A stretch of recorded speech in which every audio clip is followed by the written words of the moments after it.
Am I pregnant?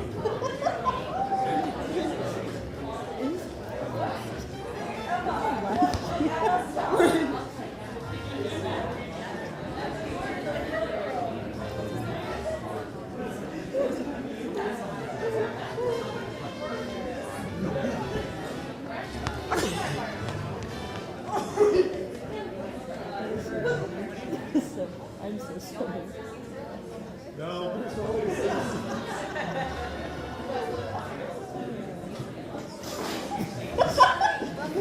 Arts Department, Film, and Digital Research. In the spirit of Rupert and Jeanette Costo's founding relationship to our campus, we would like to respectfully acknowledge and recognize our responsibility to the original and current caretakers of this land, water, and air, the Cahuilla, Tongva, Luiseño, and Serrano peoples, and all of their ancestors and descendants, past, present, and future. We are grateful to have the opportunity to live, work, and create on these beautiful homelands. Enjoy the show.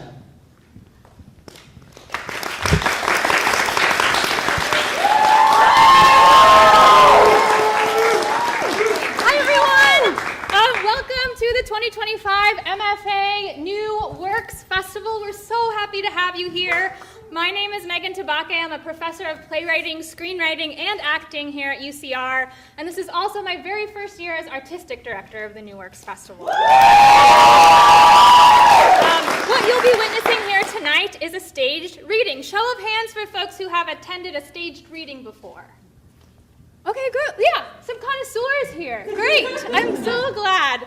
If this is your very first staged reading, what you'll see here this evening is a peek into the play in progress. Over the past 10 weeks, our playwrights and directors and acting teams have been rehearsing in order to help the playwright make revisions, to help them change, rearrange, rewrite, and reimagine their brand new scripts with actors for the very first time. The developmental stage of a new play can be months or years long. A staged reading is a play discovering itself for the very first time, and we're so happy to have all of you here as the very first audience for this new work. It doesn't happen without you. So in short, what you're witnessing tonight is an experiment. In fact, it's a beautiful experiment that takes so many people to make happen. I want to say thank you to our entire production staff, Ben Tusher, Johnny Macias, Sarah Schottmeyer. Thank you to our design professor, Christopher Murillo, for advising our design students, and to our artistic director, Dr. Donatella Galela, for programming this in the season. In your program, you'll see a QR code. You'll also see the same QR code in the lobby. We have a lot of really fantastic bonus content as it pertains to the design and dramaturgy of all three of our new plays. So there's so much that happens off stage to make this happen, so I hope you'll check it out after the show. But for now, please silence, or maybe even better, turn off your cell phones if you can handle it. In case of emergency, you'll find an emergency exit down this aisle and also down this aisle. The runtime of tonight's show is approximately 1 hour and 40 minutes with no intermission. And after our show, we'll take a brief 5-minute breath, and we're gonna come back and join our creative team on stage for a talk back, for a deeper look into what it took to create this script. Without further ado, thank you and enjoy the show.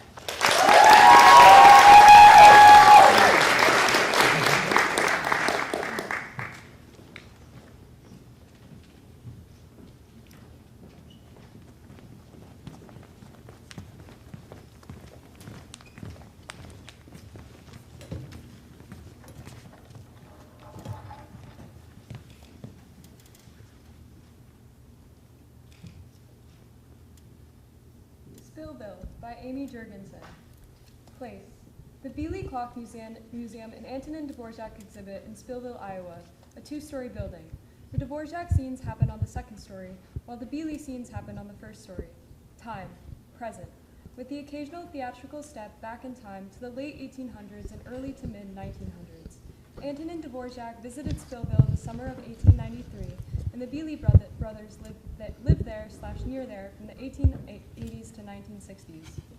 Scene 1, on the lookout. Mrs. H unlocks the door and enters with an umbrella, and she is wearing dry rain gear. She clasps the key around her neck, walks into a small side office off the large main room, and begins peeling her gear off as she talks to the audience. Ooh. Sorry I'm late, everybody. Listen to that music. These beasts of time next to me have so much history in them. You can feel it. You can smell it, can't you? The American Pioneer History Clock, with everything from the signatures of the Declaration of Independence carved exactly as they were scrawled, to the first locomotive in the country. The Apostles' Parade Clock. I mean, look at that one. It's nearly 10 feet tall. Not to be confused with the Apostles' Clock, of course, which actually has piano keys in its base. And yeah, the mechanics are cool in the village blacksmith clock, but if you look closely, you can even see the stitching on the blacksmith's buttons. The detail is extraordinary, but I'm getting ahead of myself. You'll have to excuse me. The Beeley Clocks Museum and Antonin Dvorak exhibit is my baby. Welcome. Welcome into the most happening place in Spillville, Iowa. I'm the manager here, and lucky you, I'll be your tour guide this evening. You can call me Mrs. H. We'll be starting soon, I promise. I have a feeling we'll have a few stragglers coming in from the storm. Forgive me if I get a little sentimental. I was born nostalgic, and as I collect more years, I find myself spending more and more time looking back. Thank God I work here. My husband and I were practically kids when we took over for the old lady who used to run this place. I'm a lifetime resident of Spillville, pretty much like the rest of the 300 people who live here. We had one famous visitor back in the summer of 1893, the Czech composer Antonin Dvorak. Mrs. H winds up on the clock, plays Dvorak's String Quartet No. 12. He stayed in this very building. He'd walk by the Turkey River to St. Wenceslas to play the organ for Mass. Spillville has worshipped him ever since. Not much changes in this town, and I prefer it that way. When time stops here, it stays. These clocks were created by the Beeley brothers, lifetime Spillville residents, between 1913 and 1958. We have wood under glass that's been around longer than this country, and samples of once accessible, now rare wood that's been around, hanging upstairs like a wall of paint chips. The two-headed pig has been resting upstairs in a jar since the 1960s. I call her Pam. What am I doing? I'm getting ahead of myself. There's more, you'll see. We enjoy the weird and the old here. I'm a living example of that fact. I'd like to share as much as I can with you while I'm able. My body, well, I'll retire soon. My body's not as durable as the beauties you'd see around me, and definitely not as energetic as... Priscilla and Horatio burst through the door. Their rain gear is dripping wet. Priscilla quickly peels her gear off and throws it at Horatio. She inspects the room. Right on time. Oh, slow down, Sil. Two annoying siblings and museum employees who shouldn't be here right now. See? Everything's fine. Now wipe your feet before you trip. Whoa! Oh no! Shut up! Priscilla and Horatio freeze. One American female, age 17 years, in poor to fair condition, depending on who you ask. Cracks from the stress evident. Priscilla. I don't know why you don't listen to me. I'm always right. Can we go now? I'm gonna make sure the ceiling's not leaking. Priscilla goes to the 2nd floor. Oop, slow down on the stairs. Horatio takes out his phone. He walks around trying to get service. Nothing. Oh, of course. Horatio freezes. One American male, aged 18 years. near mint condition. Horatio, our timekeeper.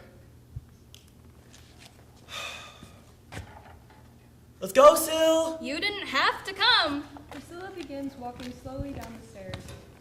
Like I was gonna let you use my key. Horatio holds up a key that's around his neck. It's okay up there so far. Great! Let's haul ass! Slow down, Priscilla. Hurry up, Priscilla. Help me get ready for the ball, Priscilla. You saw how high the river is? No one's dumb enough to be out here except us. Albert runs through the door. He's holding his umbrella like a sword, so he's soaked. It looks like the same umbrella Mrs. H has. I knew he'd be here soon enough. Horatio? What are you doing here? Priscilla! Hey, Sil! Didn't see you there. Lovely evening, huh? No, actually. Oh, yeah, right, you're right. What's up, Al? Oh, I just wanted to... Wait, this is my museum? Not your museum. What are you doing here? I wanted to make sure everything was safe. I'm the head tour guide. That's my job. That's Grandma Haven's job. Not right now. She's asleep. Like we should be. Listen. The clocks are purring, which means I don't have to do shit. Al can lock up. Let's go, Sil. The lights flicker. I don't think any of us should leave right now. This is what I get for listening to my baby sister. Screw you. Come on, guys, don't fight. We're the three clocketeers. You're the only one who calls us that, Albert. It's a sign we all came here. Oh, some of us against our will. We might as well make the best of... Wait for it. A night at the museum. Teenagers freeze. A second American male, aged 18 years, fair to mint condition, worrying from anxiety beginning to show on the face. My sweet Albert.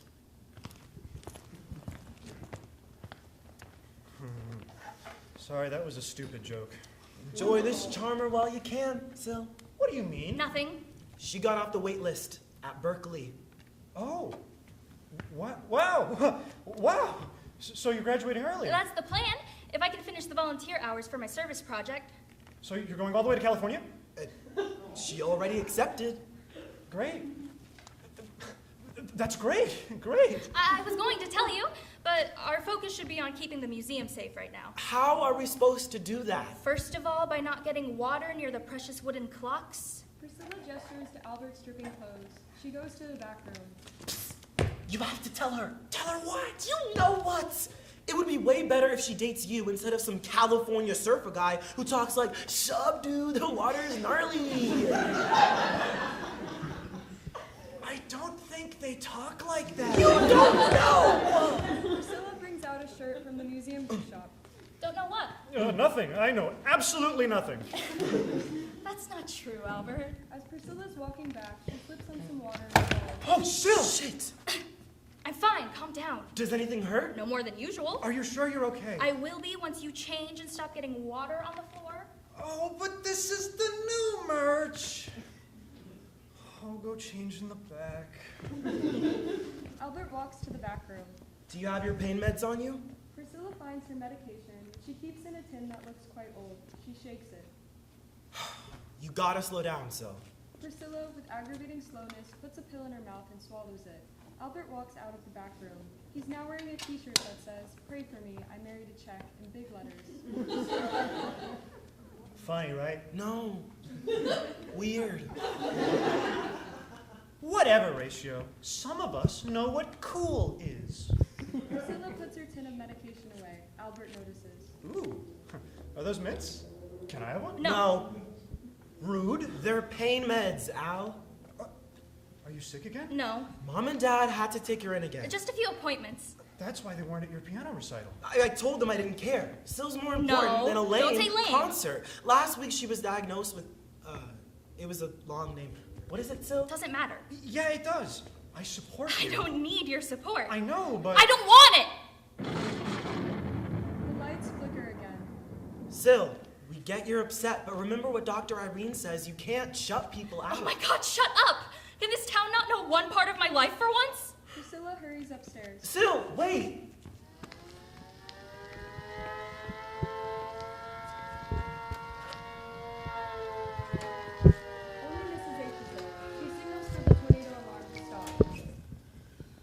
me make one thing clear. I don't believe in ghost stories. This building holds memories, history, time, and I'm in charge of this building. I can't change the facts. I can only let them exist as they were and are. The museum becomes scene 2, the history of travel.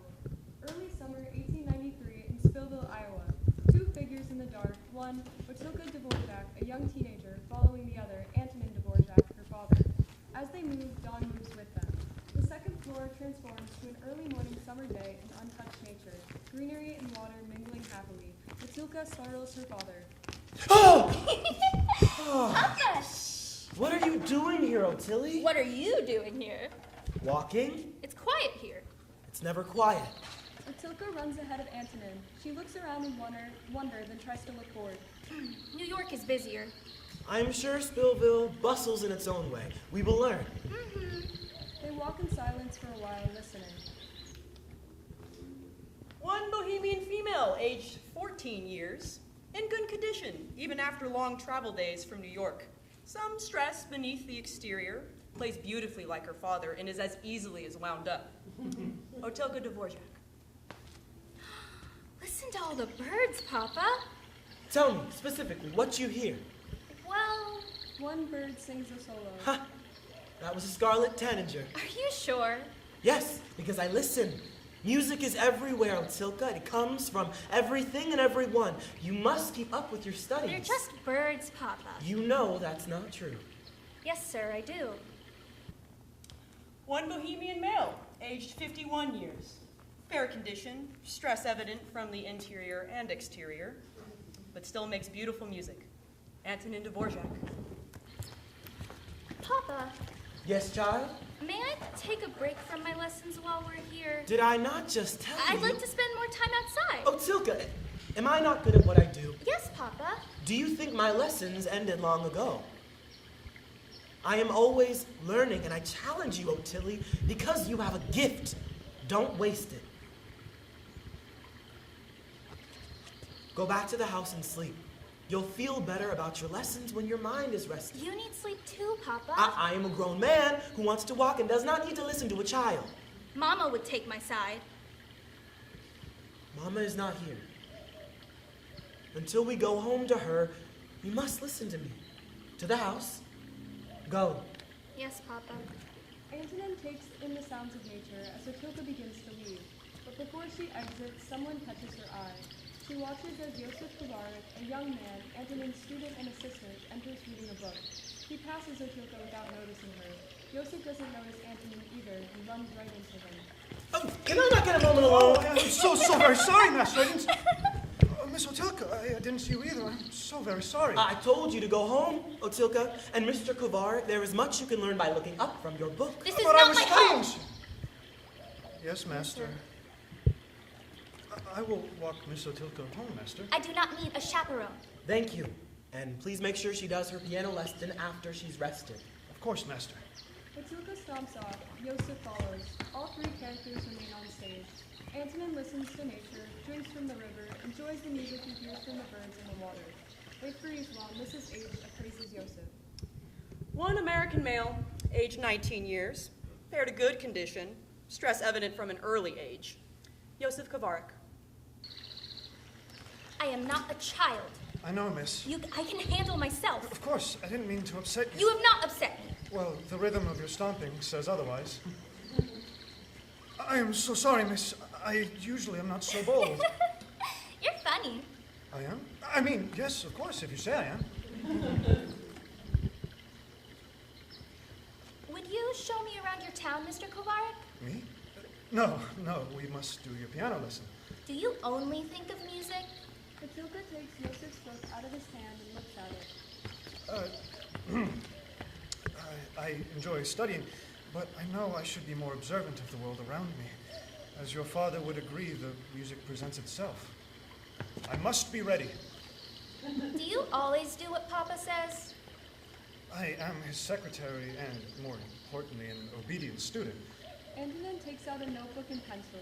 He is poised to write, but doesn't. Otilka looks bored again. I understand. Music is your great love. Papa's too. No, I'm thrilled to welcome you here, and soon I will introduce you to Big Moon. He tells the best stories of Spillville and will be a far better guide than me. Big Moon.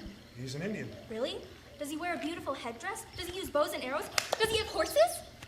Beautiful horses. Maybe, if I work especially hard at my lesson today, Papa will let me explore. Sometime when he doesn't have a busy day planned for us, yes. He isn't so busy. You've probably written more than he has recently. He walks around listening to the birds and the river and the wind, but they don't become anything. Your mother's illness, it jumbles the music for him. He is not the only one who's worried. Yes, of course, I'm sorry. You apologize quite a bit. I'm sorry? Papa usually is not so serious, but you are. I am learning to be a professional. Otsuka begins to spin around. That is all well and good, but I believe we must learn to be light in order to balance the truly serious. Antonin shoves his notebook back in his pocket frustratingly. Yosef is staring at Otsuka with wonder. Otsuka stops spinning. What? Is that a childish fantasy? No, of course not. Thank you. Otsuka begins spinning again. It's more fun to do than watch. I'm sorry? I mean, yes, of course. You're right. Yosef begins to spin.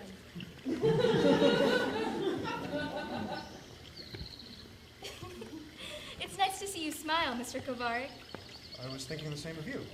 As they continue to spin, they move closer together, and Yosef accidentally runs into Otsuka, causing them both to fall and him to fall on top of her. Oh my goodness. He moves away from her. Oh my goodness. I'm so sorry. Mr. Tilk, are you okay? Have I hurt you? Did I ruin your dress? Oh my gosh. The world is spinning. It's wonderful. Did I hit your head? Have you ever laughed so hard your stomach hurts? Not that I'm aware of. A joyful pain. So I did hurt you. Mr. Kovarik, calm yourself. Yosef decides to lay down in the grass like Otsuka is. He's stiff, but his hand almost touches hers. Almost. Neither speaks for a while, but nature speaks. Just as Otsuka is about to grasp his hand, Yosef flings it away nervously. Would you like a piece of candy? My mother makes it. Yosef takes out a tin of candy, the same tin Priscilla uses. Oh, yes, thank you. Otsuka takes a piece of candy. Unbeknownst to them, Antonin has begun his walk home and stops when he sees them. I wonder what Papa is hearing. Hopefully things that move him to write. I wonder if he'll be stuck forever. But at least he still has that new symphony he wrote in New York. It isn't finished. Mama will get well. That will help him. I am sure of it. You two made it far. I'm sorry, you were Master. walking. Both Otsuka and Yosef rush to their feet, but Otsuka falters. Otilka, what's wrong? I'm so sorry. I was spinning and ran into Mr. Kovarik. Nearly 15 and spinning like a child. Antonin and Yosef go to help Otsuka. I'm fine. We might as well head to church early. You can practice on the organ before Mass begins. Antonin and Yosef begin to walk, while Otsuka, clearly in pain, limps slowly behind them. Excuse me, Master. I believe I dropped my book. Yosef goes to Otsuka and helps her walk. Antonin notices. Good morning, madam. And it's only Mrs. H again. This was Antonin and Otilka Dvorak's first and only summer in America. Antonin was on break from his job as director of the National Conservatory of Music, and while New York City is exciting, he missed Bohemia. Well, that, and he didn't want Otilka running around the streets of New York all summer. Lucky that his secretary came from a town of mostly Bohemian immigrants, a little place called Spillville. That summer changed this town, and only a few decades later, it would be buzzing about another talented family. Mrs. H takes out a letter and hands it to Anna Dealey, who freezes. One American female, age 17 years, fair to good condition, determined, but also is easily worn down. Anna Bealey. Thank you. Scene 3. American Pioneer History. The Bealey Family. 1928. Frank and Joseph Bealey are carving at the table. There's an empty wheelchair nearby. This represents John Bealey, the eldest brother. Anna rushes in from outside. You've a letter from the postmaster. Slow down. Take a breath. What was it you said? There's a letter for you. Both of you. It looks important. Look at this, John. Anna brings the letter to the wheelchair. She takes the handles and spins John around happily. John's excitement comes out as a small fragment of Antonin Dvorak's String Quartet No. 12. Stop, before you hurt yourself, or John. Frank takes the letter out of her hands. He opens it and freezes as he reads. Mrs. H studies him. One American male, age 27 years. Good condition. Sturdy, but a fair amount of stress is visible on the exterior. Frank Bealey. Mr. Ford wants an answer. Joseph, by the end of the month. That's not a lot of time. Say yes, brothers. That would put an end to your tours. People will lose interest if they can't view the clock Mr. Ford is so enamored with. You would appreciate that, Frank. I don't know why people are making such a fuss. There's too much gossip. What do you mean they're thinking about Mr. Ford's offer? What is there to think about? Those Bealey brothers must feel high and mighty. The clocks aren't worth all this talk. These clocks are one of a kind, and you're making more. You could sell them too. Can you imagine all that money? Don't be greedy, Anna. No, I truly can't imagine that amount of money. What would you do with it, Joseph? I would have a nice wedding and build a comfortable house for a big family. Don't you need a sweetheart first? Joseph looks down at his work sullenly. One American male, age 25 years. Good condition, a bit softer. Stress is less evident with this one. Joseph Bealey. Oh, I'm only teasing. John, tell him I was only teasing. What, John, you didn't like my teasing? Fine. I'm sorry, sweet Joey. Frank, what would you do with the money? I would live exactly as I am now. You'd let all that money just sit here? We need to make a decision. What ifs are useless. It's fun to dream. I think I would travel. Anna, this doesn't concern you. Anna takes the carving Frank and Joseph were working on and begins to entertain John with it. But it does. This money will ensure that John and Anna are well taken care of for the rest of their days. The dimes from these tours will leave them with more than enough. You want to turn Mr. Ford down? Yes, you don't. I'm not sure. We could sell the farm, retire. Lead a quiet life. You already do that. You could do so much more. You could... Frank picks up a box. He takes many tins that Sarah keeps her medication in and harshly stacks them on the table. He picks up a couple and shakes them. The dimes inside jingle loudly. This upsets John. Stop! You're upsetting John! Tell me, sister, do you really need more money? Of course not, but $1 million. That's... We could use it for medical treatments for John. There isn't any treatment that can help John now. He's too old. I wasn't aware you're a doctor, Frank. Oh, so we should take the money. Is that right? That isn't my decision. I didn't create the Pioneer clock. Right. I don't need to travel and meet people all over. I don't want the clocks separated. They're ours. Labors of love. And pride for our town and for the country, the world that we've never explored. We start selling, and the crowd outside will continue to grow. These new friends from all over will try to commission us until clockmaking is no longer a pastime, but a chore we can't escape from. All the joy will go away. You're right. It's decided then. We won't sell.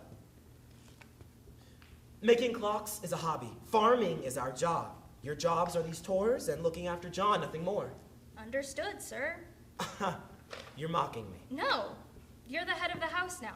I'll respect your wishes. Anna begins to place the tins back in the box. I'm sorry.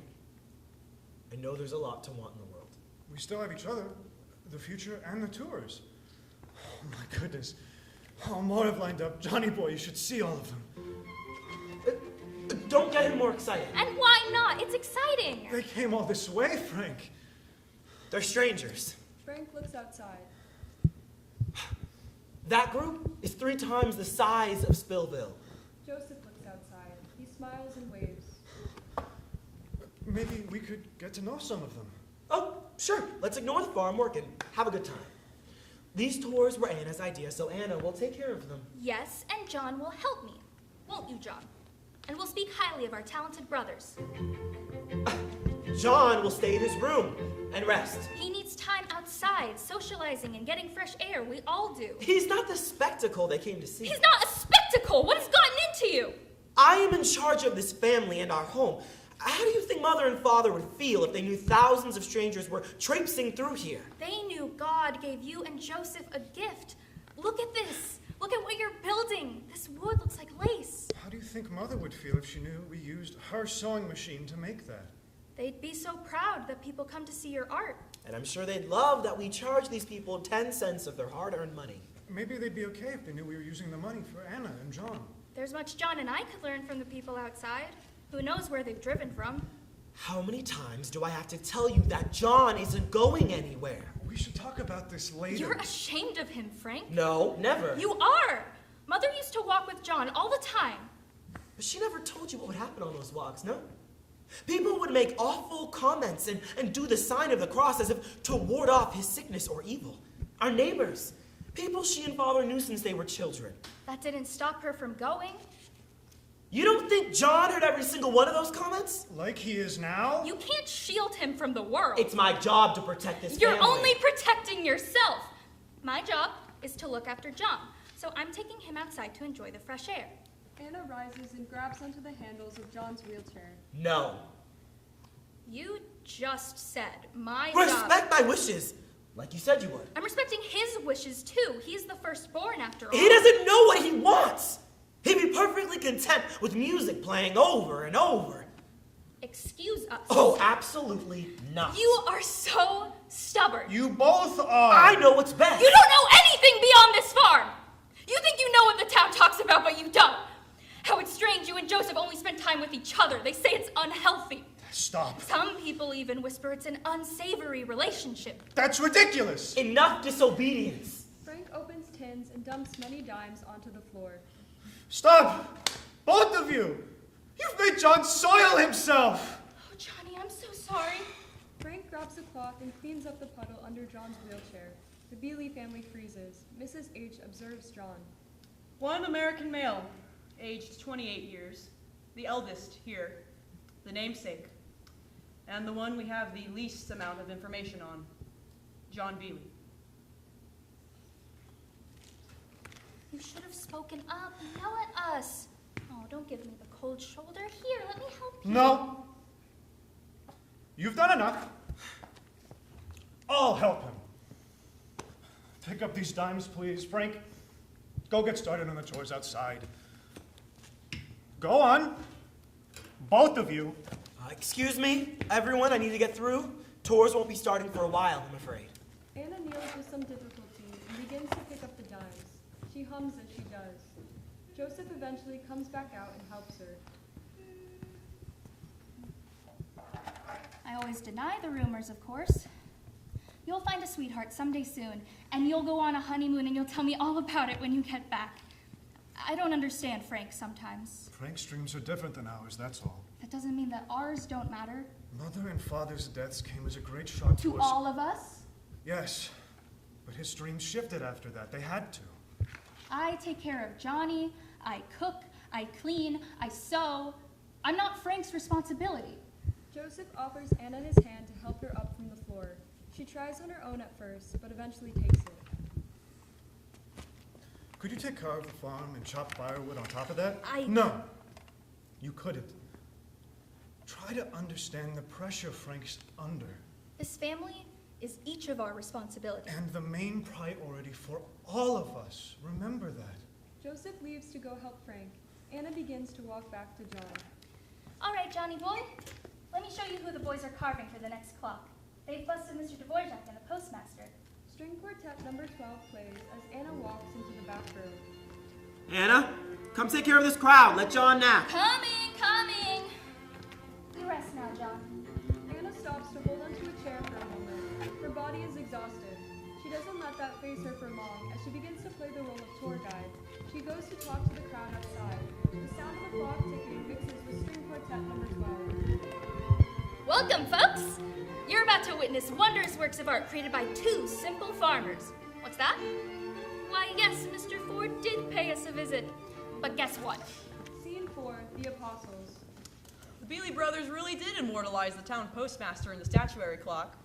They also included William Shakespeare, Henrik Ibsen, Theodore Roosevelt, Franklin Delano Roosevelt, Ulysses S. Grant, Immanuel Kant, a pioneer woman, and of course, Antonin Dvorak.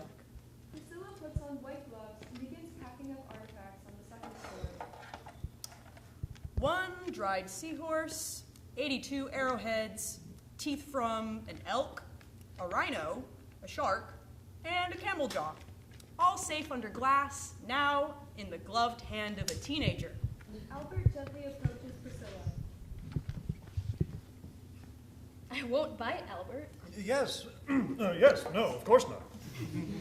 Has Ratio sent you to fetch me? Didn't you hear the tornado siren? No shit! Maybe we should head back down. I'd rather preserve our artifacts. You're more valuable than a bunch of old God, chicks! how does he hear everything? He has an ear for music. And for hearing my every move. Some would say that's being a good big brother! Some would be deranged! Horatio! Just get up here! Horatio walks up to the second floor. Was that you, Al? I didn't think you could yell. Nice. I don't like to yell if I don't have to. Oh, hear that, Sil? He's a gentle soul. I'm aware of who Albert is. Are you aware you're most likely exposing these artifacts to the elements? Probably, I mean, you've got good intentions, but... The man's got a point. Butt out, Ratio. I'm prepping anything we can carry, just in case. Priscilla goes back to packing artifacts. 13 spearheads, 10 stone clubs, 3 stone axes. Horatio begins playing a simple song on one of the pump organs. Don't touch that! I'm not hurting it. You don't know that. It's older than all of us. And hasn't been tuned or played since... Since? Well, we'd have to check the records, but they're in Grandma Haven's office. Wow. I gotta say, I'm a little disappointed, Mr. Head Tour Guide. Who donated it then? I don't remember. Did Dvorak play it? No, but it's like one he would have played. It doesn't seem very important to me. It matters to Grandma Haven, it matters to me, it mattered to the person who donated it, and I'm going to figure out who that is right now. Albert begins walking to the stairs. Priscilla hits Horatio. Ow! Al, I was joking! Horatio gets an idea and begins to play another simple song. I bet I could tune this thing. Hell no. Absolutely not! I can fix anything. You think you can fix anything. Those clocks downstairs run on my time. It's just facts. I'm good at everything. It's not listening. Horatio begins playing string quartet number 12.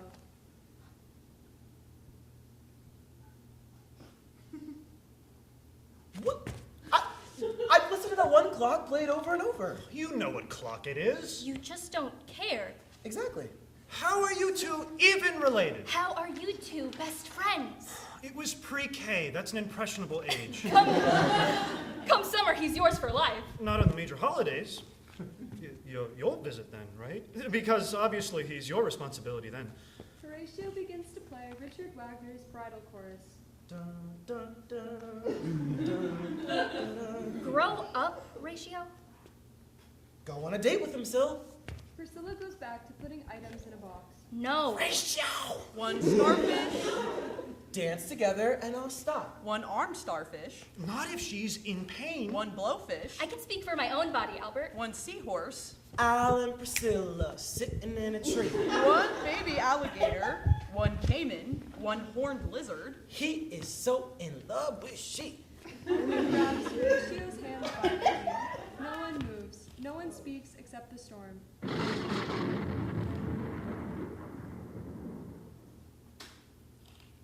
You're done, yes? Yeah. Albert Haven, let go of him. Albert lets go of Horatio's hands and walks to the opposite side of the room. He looks at something in a jar. Being that we're all stuck together, could you maybe not act like a dick for one evening? Priscilla walks over to Albert. For the record, I wouldn't mind dancing with you sometime. I'd like that, actually. But as friends, because I'll be leaving soon. But we'll always be the... Say it, you know you want to. The 3 clocketeers. There you are! Enough moping. Let's shake it out. Come on, you know you want to. shake it out. This child's, young person's name for the exercises she does to relieve the pain in her body. Let your neck go limp. Let your head roll about. Crack those muscles. remember to breathe. Whenever you feel like it, begin rotating your shoulders forward. No rush. Horatio leaves the pump organ and joins them. And then backwards. Arms out. Rotate them like you're ready to take flight. When you feel yourself getting tired, stop.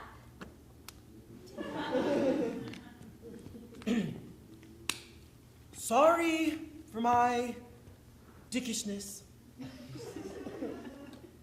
We're good.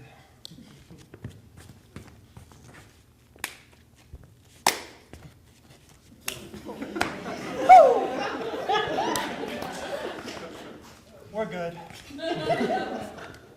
How do you feel now? Me? I'm good. Yeah, I'm good. I'm totally good. Good. Will you get another shirt from the gift shop to wrap around Pam? You can't seriously be thinking of packing that thing. Priscilla picks up the jar and cradles it like a baby. Don't talk about her like that. How do you know it's a girl? And shouldn't it have two names? Pam and Sam? Their couple's name could be Spam. Ew. Yeah, they would have been siblings if they weren't fused together and born dead. That's how I feel being related to you, Ratio. Fused together and dead. Oh, burn. Oh, shut the fuck up. I'll get the t-shirt. This town doesn't need to be remembered for a two-headed pig. I say, we toss it. Hell no! Absolutely not. It's all yellow and pickled and shit. You'll want to be remembered when you're dead and rotting flesh in the dirt.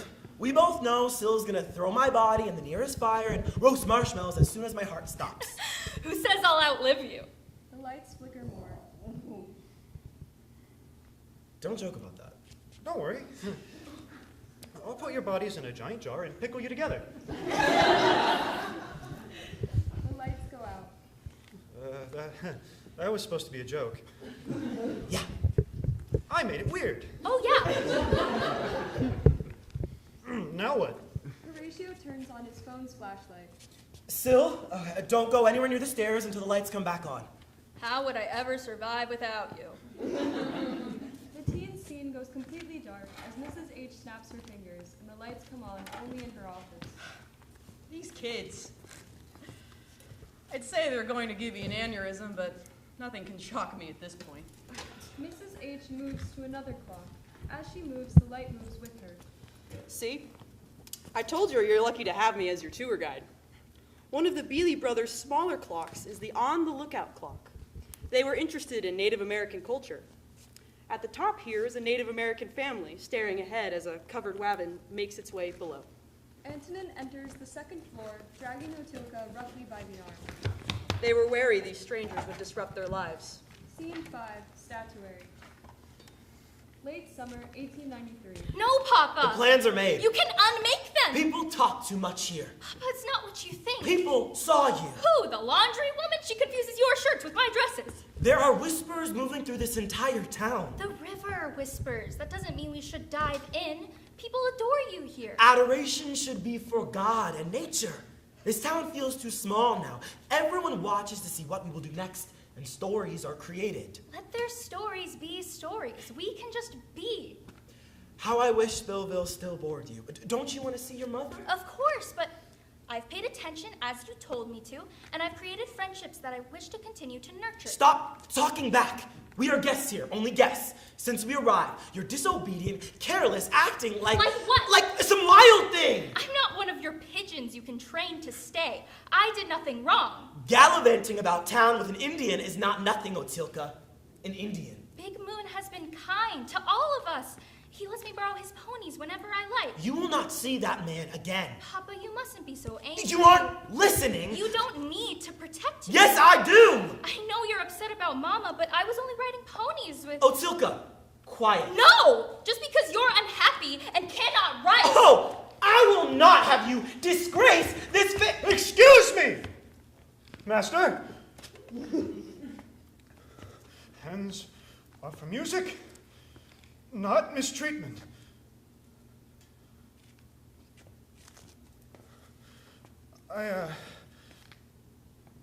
a nice day riding ponies with you, Miss Otilka. I am sorry our outing has been ruined by such egregious behavior. You see, Papa, Mr. Kovarik thought it would be a nice break from my regular lessons is all. To listen to the world zooming around us while practically soaring on those gentle beasts. Please don't be upset with him. So, it wasn't you and it was you two. My sweet child, I'm so sorry. Listening to rumors, not believing you, and almost, I am not myself. But that is not an excuse that I have behaved terribly. I'm sorry, Tilly. I'm so very sorry. It will be all right, Papa. But I've decided to stay here on my own. Who will take you in? Mr. Kovarik's family. I'm sorry, Miss Otilka. Money is tight for my family right now. I've been giving them most of my wages. I can work. Child. I am 15, not a child. You're right. You're not. Mama can visit me when she's well. You'll both be so proud. Your mother is getting worse, Otilka. I'm not sure she will. I need you to come home with me to help take care of her. Not Mama. Here, Otilly, take a seat. Antonin helps Otilka to a chair. Yosef runs out of the room and comes back with a cup of water. You should drink this, Miss Otilka. Yes, I can't have you getting sick as well. I don't think my heart could bear it. Otilka remains frozen. Antonin looks imploringly at Yosef. Our train doesn't leave until tomorrow. How about we get some fresh air, all of us? Good idea, Mr. Kovarik. Of course. That is... Mr. Kovarik, will you assist Otilka until she is out of her stupor? Of course, that is if she wouldn't mind it terribly. Thank you, Mr. Kovarik. Yosef gently helps Otilka up. The room once again is taken over by nature with sounds of lively birds and water. Antonin casually listens to the nature around him and walks ahead to give them space. I think I hear a scarlet tanager. Are you okay? No, No, that is a foolish question. But I'm here to support you. you stepped in front of Papa for me. I'm sorry, I overstepped. It was very brave of you. Are you okay? Anyone would have protected you. Not that you need protection. I know you are very capable to... Mr. Kovarik, why did you lie for me? Yosef, Yosef, why did you lie for me?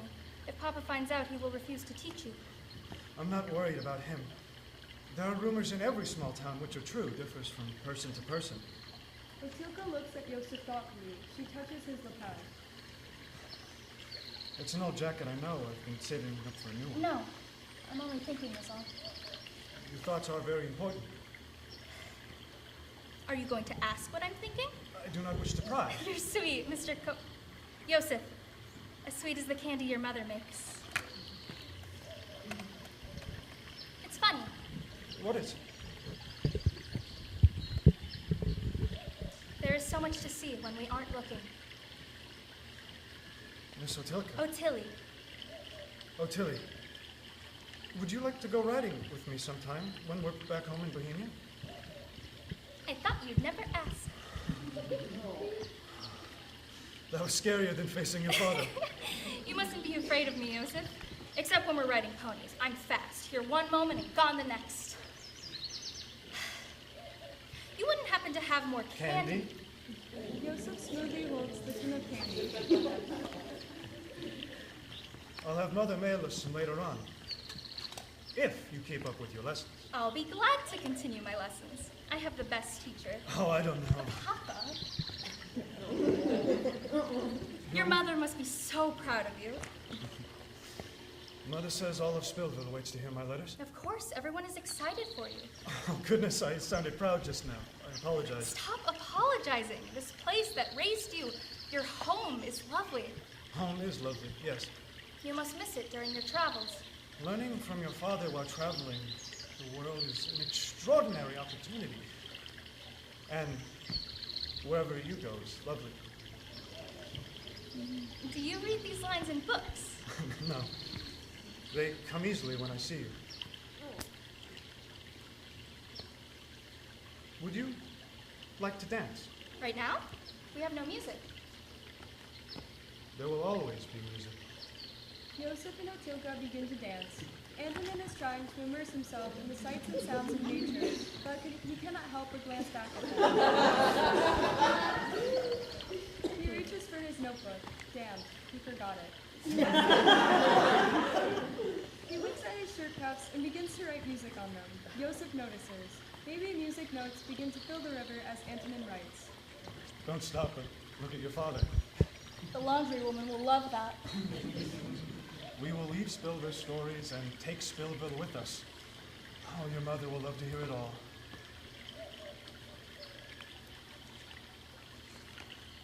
Stay by my side, please. Dvorak really did write his string quartet number 12, his American quartet, here in Spillville. Hell yeah, we're proud. You can hear the scarlet tanager in it. Well, actually it was a red-eyed vireo. Beautiful either way. Mrs. H watches for a moment, then she's alone with the audience again. Mrs. Dvorak recovered not long after her husband and daughter returned to Bohemia. She got to work planning Otilka's wedding as soon as she was well enough. The family expanded, and they wrapped themselves in love and music for as long as they could, which is always too brief. Anna Bealey walks on.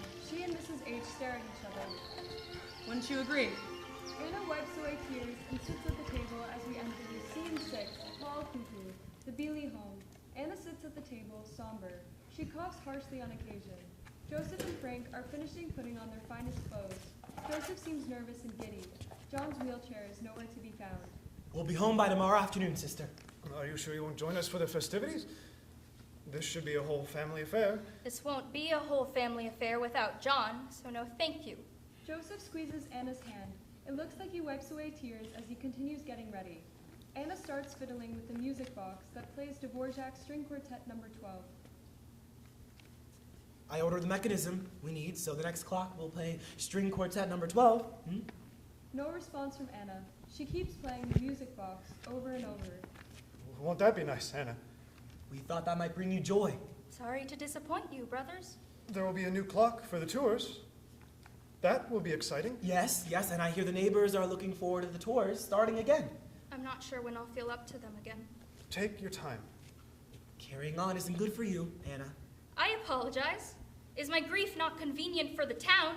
Or heaven forbid, our family? Anna has a coughing fit and braces herself against the open door. We worry about you is all. We're grieving as well, but hiding away isn't good. Anna brings out John's wheelchair. Why not? That's what we did to John. And didn't that turn out wonderfully? Anna sits in John's wheelchair. Her brothers are stunned. His death is yet another painful reminder that time with those dearest to us is precious. The church will have a beautiful organ today. John would have loved that. Music was his greatest joy. How his face would light up whenever you had music for a new clock. Anna stands and picks up the music box. I can only remember a few times he attended church with us. Would you have permitted him to attend today to celebrate his own family? Anna throws the music box at the ground. It breaks. Doubtful. Go change your clothes. You're coming with us. People will notice. If what? If I'm not there with a smile carved onto my face, that will get them talking. Poor Anna is missing a lovely ceremony. Poor Anna won't be in the photo. How will I ever survive in missing the opportunity to see my brothers as groomsmen in our cousin's wedding? Are you done?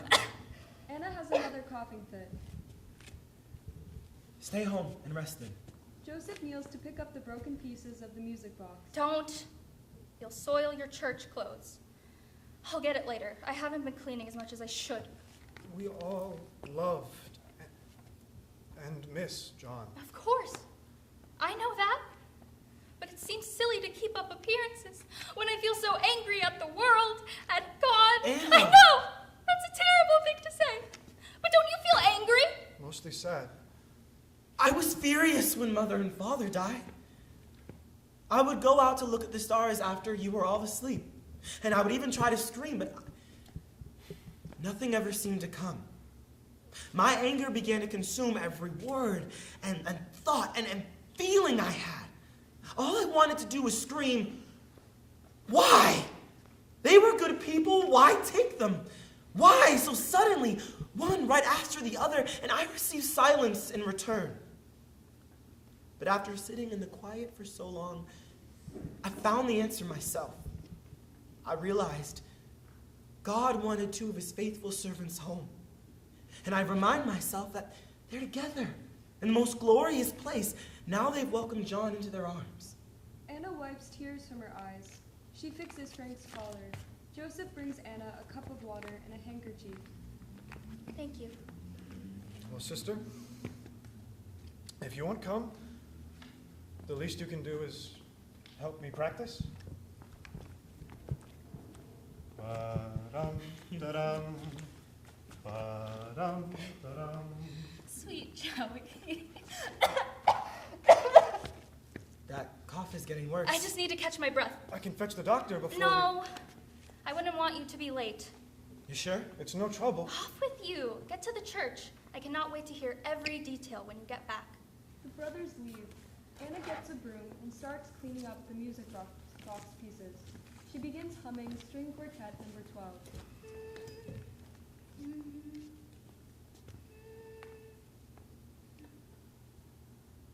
Are you here with me, Johnny boy? Anna goes back to humming until she has a violent coughing fit. A clock begins ticking, too fast at first. Anna looks at the handkerchief and steadies herself with a chair. Maybe I will rest. Just for a moment. Anna sits and lays her head on the table. The clock ticking slows way down. The handkerchief falls out of her hand. It's covered in blood. The Bealey brothers made models of 2 churches. They never traveled more than 35 miles outside of Spillville, so they only ever saw one of them in person, the world's smallest church. It's not far from here. Their model even has a little organ that plays music. The other model is of the Little Brown Church, which is in Nashua, Iowa. The brothers carved this model by studying a postcard, like they did with many of their clocks. There are even little pews inside, and music plays.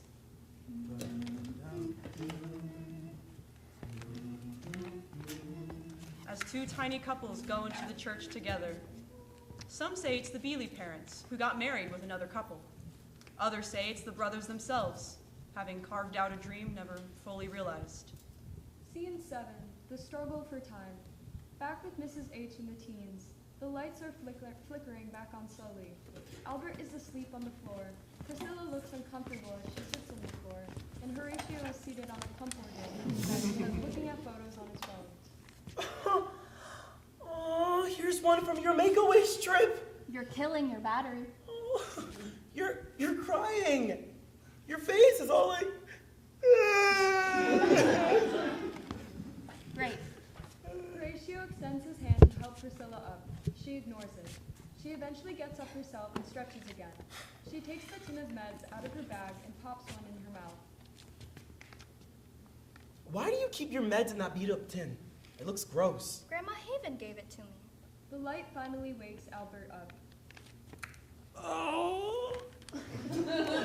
Welcome back to the land of the living, Al.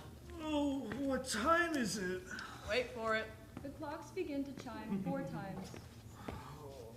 4 a.m. Oh my God. Grandma's gonna kill me. And you too. But mostly me. If we save the artifact, she'll be thrilled. We haven't done much. We haven't had to yet, but when If- we do, we'll be ready. Right. All your precious objects are in a lovely, unprotected box. One piece of wood brought over on the Mayflower. One national relic, a piece of elm tree under which George Washington took command of the American Army July 3rd, 1773. Over 100 carving tools, several of which the Bealey brothers made themselves. You'll drive the car as close to the door as possible. We'll run I out. feel like we're robbing a bank. And for supposedly being so smart, you keep insisting on putting all of us in danger for objects that barely anyone knows exist. Everyone in town does. 300 people. And 80. 380 people, Thank you, Albert. Plus, we have all the Dvorak fans who come every year. who then tell their friends about all the cool... Creepy. Horatio holds up a golf ball. One golf ball, crudely carved and painted to resemble a face. 2 blue eyes, 1 pink smile, 0 paperwork mentioning where it came from. You know, this place doesn't have to accept every piece of crap someone thinks is important. Priscilla takes the golf ball away from Horatio. If a neighbor brings it to us, then it deserves a safe spot here. We celebrate all these interesting and cool objects. And that all started with clock whole giant masterpieces. As adorable as you two are, you're talking about those weird brothers who read crap like this? What men don't like, Horatio gestures to a bookshelf. what men don't like about women, the male hormone, sexual slavery in America. They read whatever they could get their hands on. Chats on old clocks, time, and timekeepers. I bet they were gay. Oh my god. There's no proof of that. Not that there's anything wrong with being gay. I'm not saying that. I would celebrate their gayness. Thank you. They never married. They were buried together. They went everywhere together. I bet they were gay for each other. That's incest! Albert, look away while I murder him. It's so easy to mess with you. You're such a pest. Hey! I'm interesting and cool. I deserve a safe spot here. It's not letting up. If you're gonna make fun of the books, at least hand them to me while you're doing it. Gloves first. Horatio sighs and puts on the white gloves. I'll get the photos off the wall. Maybe grab more stuff from the case. Oh, okay. We can always print more later. Sure. It's just these have been here for a while. You won't even let me get rid of a random golf ball. And we have the time. Yeah, if you want. 1 photo of Frank Bealey with the Apostles' Parade clock. 1 photo of Frank and Anna Bealey making sauerkraut with their mother, Mary Bealey. 1 photo of Mary Bealey with Anna Bealey as a child. 1 photo of the family's patriarch, John Bealey Sr., standing next to his brother. 1 photo of Frank and Joseph Bealey in their 20s, wearing their Sunday best. 1 photo of Frank and Joseph Bealey in overalls, driving an automobile through a field. We may not have room in the car, though. What's up with you in these photos? They're just not as important as... The 2-headed pig. Yes. Weirdo. Leave them, grab them, I don't care. It seems like you do care. 1 photo of Frank Bealey with panels for the American Pioneer History Clock. 1 photo of Frank Bealey in a suit and cap. 1 photo of an older Mary Bealey in a black dress. 1 photo of Anna Bealey as a young woman in a white dress. 1 photo of Joseph Bealey as a young man in overalls and a wide-brimmed hat.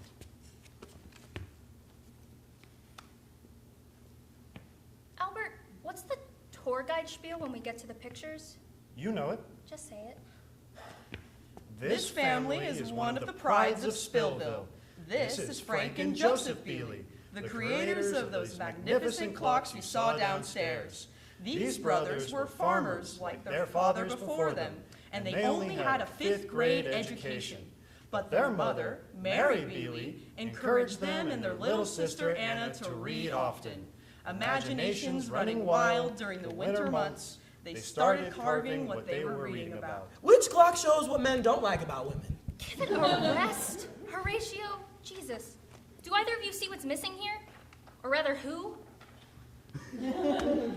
John Bealey, No, he's right. Jr., the eldest Bealey sibling. Why don't we ever mention him? He's a part of this history. He's a fact. Is he not one of the prides of Spillville, too? We don't have a photo of him. Then we'll find one. Oh my god, Sil, focus on saving what's already here before you redecorate. Someday when you actually care about something, you'll understand. Oh, give it a rest. We all know you're only volunteering here for your service project, then you'll graduate early and leave this shitty nothing town. It's a great town! We all know you love it, Al! Horatio, don't take take it out on us just because you have no plans? Oh, you two have such great plans. Al will take over the museum once Grandma Haven retires like his destiny was predetermined for him, and Sil will move all the way to California for a useless history degree that's expensive as shit. When I started chemo. Don't play the chemo card. When I started chemo and lost my hair, Mom and Dad let me shave my head. Mine too. and that got more and more people shaving their heads in support. Grandma took photos they put in the paper. Then there was that big picnic in Riverside Park when my cancer went into remission. I drank so many root beer floats. Yeah, then you threw up all over me. It was a good time.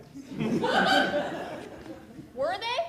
Well, maybe not the illness and you nearly dying part, but the whole town loves and rallied behind you. Why not for John Bealey? It was a different time. Priscilla takes a book out of her bag. Even Mary Bealey wrote, "You came, little Johnny, but terribly hurt. Oh, what will become of us?" in her diary after she gave birth. But it's clear from the other diary entries that his family loved him so much. Our town used to stare and turn away. Don't tell me it's a different time when we still haven't welcomed John here. I know I'm lucky to have the whole of Spillville's love, but I've never grown away from that sick little girl in their eyes. Even Ratio is like my guard dog. Now that I'm stuck with this osteoporosis bullshit. What? Side effect of my cancer treatments, apparently. Albert turns away and looks out the window. Listen, I'm always going to be the sick kid here. I want to go somewhere where I'm Priscilla, a nobody in a river of nobodies. But I'm going to make sure John Bealey Jr. is remembered before I go. Speaking of rivers, the street is beginning to look like one. Priscilla and Horatio look out the window. Shit. Ooh, holy shit. The clocks begin to strike 5. Oh, what are we gonna do? Wait, please, we need more time. But the lights go out anyway, and the storm continues. Scene 8, the violin. The Dvorak's a few years after leaving Spillville. They're at home in Bohemia. Antonin is writing frantically on sheet music. He is in his element and happy. Joseph runs in and abruptly stops. Antonin glances up, pleased to see Joseph, but is in the zone composing. Joseph, nice to see you. Are Ottilie and little Joseph with you? I'd like to show you both the piece I'm working on. Your face, if I didn't know any better, I'd say, is the baby here? Oh, does little Joseph have a brother? No. I have a granddaughter? Oh, I bet she looks just like Otilka. No! Joseph runs to Antonin's sheet music. He begins tearing it to shreds. You're mad! Antonin tries to take the music from Joseph. Stop! Joseph pushes Antonin away. How dare you? Antonin slaps Joseph. The look Joseph gives him makes him take a step back. What's happened? Joseph drops the sheet music. His hands have blood on them. What have you done? Ottilie and I, we were riding. You let her ride in her condition? I couldn't stop her. She wanted fresh air, so I went with her. I thought she'd be safe with me. But her horse bucked. She fell and hit her head. I couldn't get back in time. Joseph wails. Antonin's leg gives out. She and the baby. They're gone.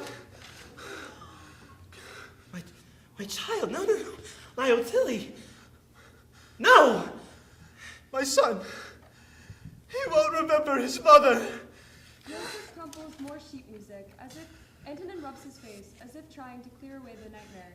He's barely holding it together, but he goes to Joseph and holds him.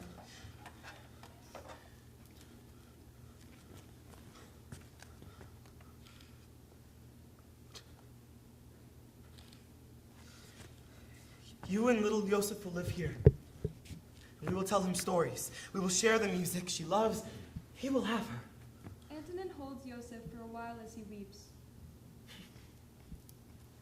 Perhaps we can take him to Spillville when he's old enough. Show him where he fell in love. Joseph twists and tears the sheet music. He lets it go. The bloody sheet music falls to the floor. Too many memories. I will send for my grandson. Go upstairs. Rest. For him. Yosef shuffles off. String quartet number 12 begins playing chaotically. Antonin looks at the sheet music. He lets out an anguished growl. He smashes his violin. Dvorak had 9 children. The 3 eldest passed away as babies. Then Otilka came along. Finally, lasting joy until... she shouldn't have gone out. What she did was foolish. It goes without saying that a parent shouldn't outlive a child, but it was a different time back then, I suppose. People expected Yosef Kovark to remarry. He kept to himself after that. He stopped creating music, choosing to focus on loving and protecting his child fiercely till the end of his days.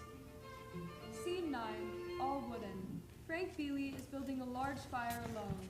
It's too large for the fireplace. Eventually, Joseph walks into the room. We don't need a fire that large. Frank continues building the fire. Frank! Frank is dangerously close to the fire. Brother! Joseph pulls Frank away from the fire just as he's about to put his arms through it. Have you lost your mind? Brother! Come pass time by the fire with me. This is madness. You nearly burnt up just now. Did you realize? I felt nothing. It's stifling in here. Let's go outside. No! We're celebrating. Frank runs into another room. This is the liveliest we've seen him. It's scary. He comes back carrying blueprints. He throws one into the fire. Joseph yanks the rest out of them. This is insanity. It's a beginning. By burning Our what? Legacy? For whom? What? Who's it for? Anna planned for the future. Anna had dreams. Anna started those goddamn tours. Joseph looks down at the blueprints. This work, our work, brings joy. Our clocks were meant to bring joy to our family. Frank tries to take the blueprints from Joseph's hands. He manages to rip one. He tosses the piece into the fire. Stop! Look at you. You're the strong one now, is that right? We're both strong. No, I'm weak. I want to be weak. I have no one who needs me anymore. I need you. But I've got no reason to keep it together. So I want to be like you now. Soft. You've always been soft, and that's okay. In fact, I celebrate it. Sweet Joey, Anna's nickname for you. Since we were children. She was practically a child when she... It should have been her wedding. We were celebrating. Don't. She should be here, and well, and happy, or maybe traveling on a honeymoon. Frank, She could have used her dimes. what good does it do? What good is it to dream now? During the following list dialogue, Joseph throws the blueprint into the fire with every sentence. We should have brought her with us. We should have stayed home. We should have fetched the doctor. Instead of walking our cousins down the aisle. Instead of staying for food and merriment with the happy couples. Instead of pretending maybe someday that could be us. While our sister dies at home alone. Yes, what's any of it for now? What do you say, brother? How about a proper burial? We've buried everyone! But that's where you're wrong. Frank gestures to the cloth. Our dreams are still alive. It's time to turn it all to ash. This is what's made us. No, they're in the ground. But the clocks. They're Spillville's pride and joy. Do you want the town's admiration? Not anymore.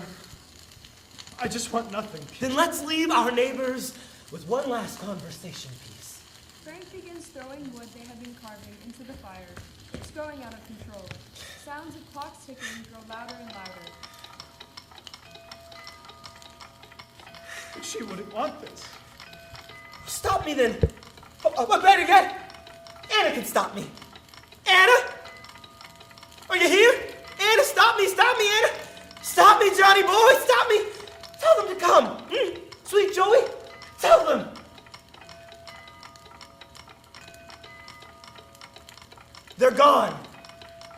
There's no future.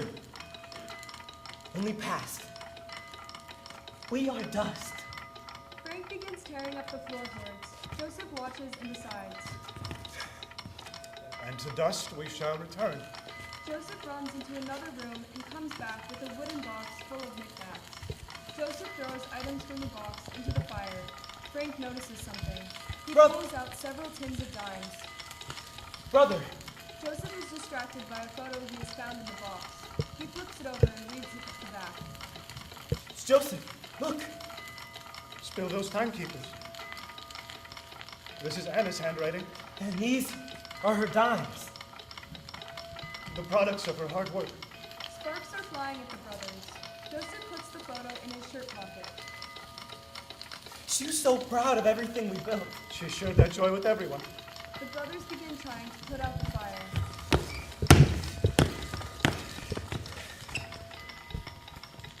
We have to keep the clocks alive. For father, For Mother, John, Anna. A spark lands on the photo, and it starts on fire. Joseph frantically puts it out. for Spillville. I don't want those dimes. We'll give them to the church. They've gotten the fire under control. Frank holds up a tin. Their new purpose. Not long after this, Joseph and Frank hired an electrician to bring their home into the 20th century. That man got quite the shock when he discovered stacks of tins in the walls, a sign that Anna would be around long after her brothers died. They donated these dimes and willed the clocks to the city, with the stipulation that all of the clocks remain together. The rest is history. Scene 10, the creation. The teens are walking down the stairs. Priscilla grips the railing and hurries as fast as she can. Albert is right behind her, carrying one of the boxes of artifacts. He clearly wants to pass her. Horatio walks behind him. The lights flicker more often now. Slow down, Sil. The water isn't slowing down. The water doesn't have free will. They all make it down the stairs safely. Priscilla sees Albert has one of the boxes. Maybe we should leave that upstairs for now. Oh, you mean we were safe before you touched it? I'm gonna say this to you clearly, genius. Clocks now. Artifacts if we have to evacuate. Priscilla takes the box from Albert and hands it to Horatio. Upstairs, please. Thank you so much, dearest brother. What a little bitch. Oh, apologies, folks.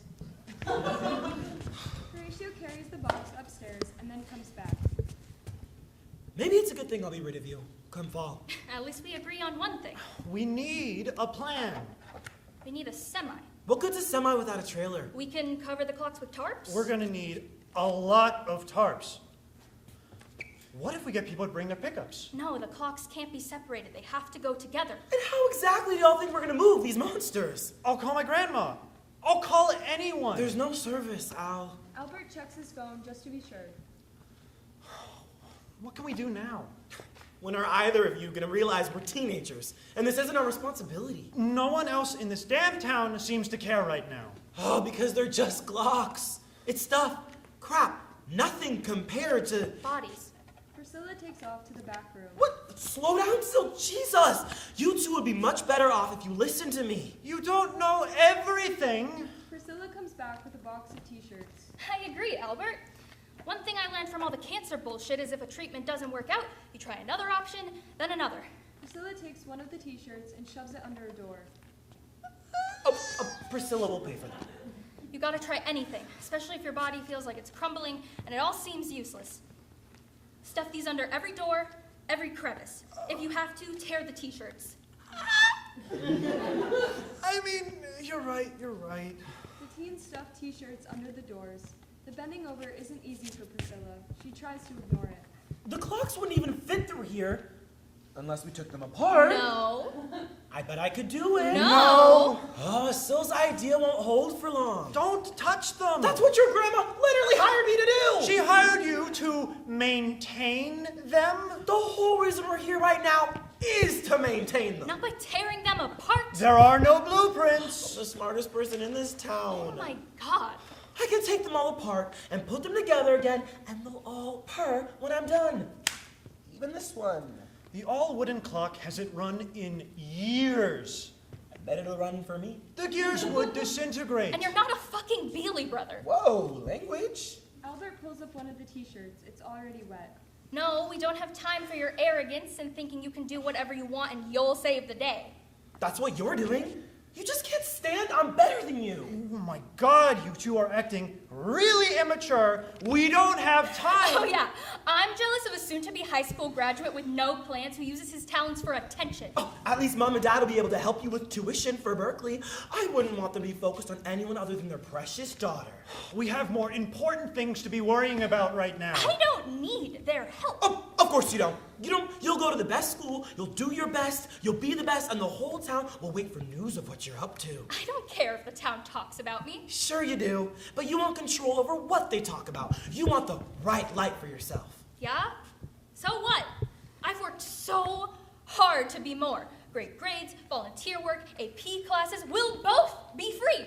You won't be my bodyguard anymore, and not even this storm could slow me down. Oh my God, you're just one person.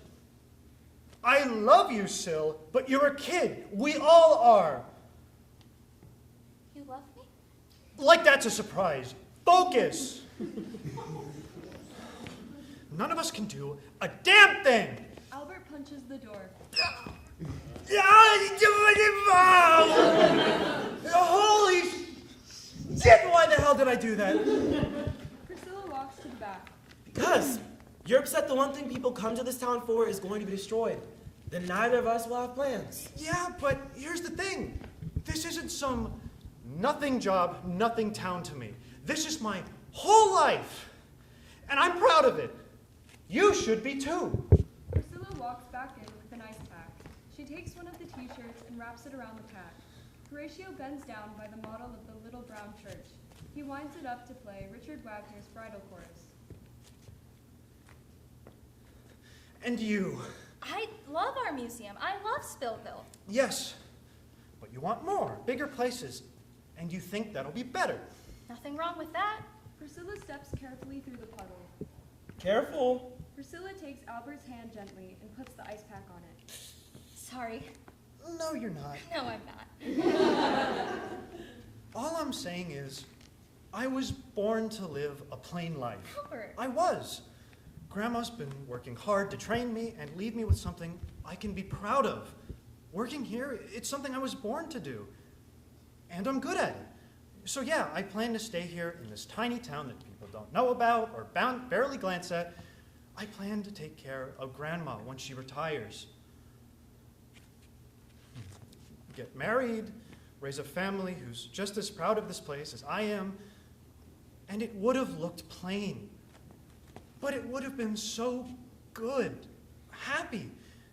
It would have felt full. But it doesn't matter now, because the fact is I can't save it. Plans mean shit when you can't act on them. Priscilla wraps her arm around Albert's back and rests her head on his shoulder. They stare at the water, which is past the cash register and in the gift shop now. Horatio looks at them and looks around. The clock strikes 6. Horatio takes out his car keys. Mrs. H seems to be getting agitated. What are you doing? I have a plan. I should have stopped him. Where are you going? You're going to California, and Albert's going to run the museum. So I'm going to wake up the whole town.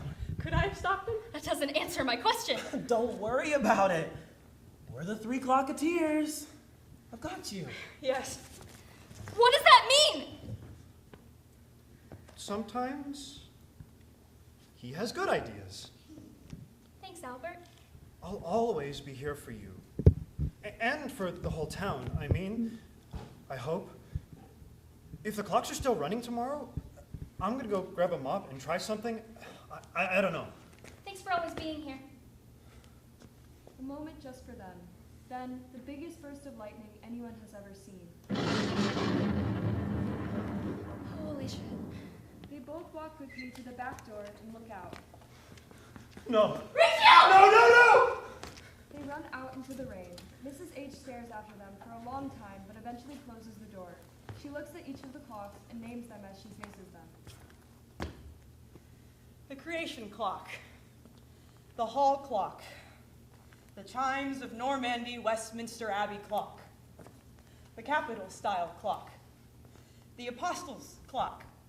the Grand Tower Clock, the Apostles' Parade Clock, the American Pioneer History Clock, the Lindbergh Clock, the Hall Cuckoo Clock, the Statuary Clock, the all-wooden clock, the Old Swedish Clock, the Struggle for Time Clock, the Clock of the Forest, the Elizabeth Fry Clock, the Parade of Nations Clock, the Paradise Clock, the On the Lookout Clock, the History of Travel Clock, the Village Blacksmith Clock, the Smallest Timepiece, the Violin Clock.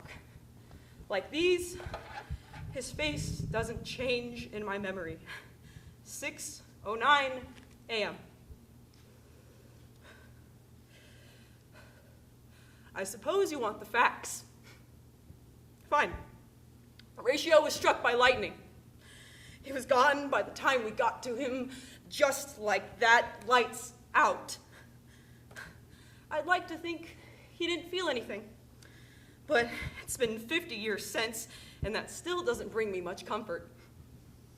A well-meaning neighbor said it was a miracle that Albert and I weren't electrocuted too. A miracle. As you can tell, all the clocks and artifacts survived. The town was waking up. Word traveled quickly, and everybody set to work getting the water out and securing the building. At the same time, my parents were receiving the worst news of their lives. 8 billion people in this world, and he had to be one of the 24,000 killed by lightning. The town still talks about it. We had a bad storm a while back. Yep. Lost a young man right outside the clock museum that night. A young man. The lights go down on everything but Mrs. H. She sits alone with the ticking clock. She's exhausted. Seat 11, Paradise. After a while, Priscilla re-enters the museum and turns the lights back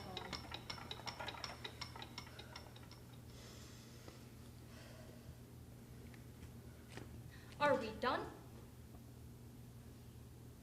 I'm tired of this. Are we getting anything from this? I thought maybe this time.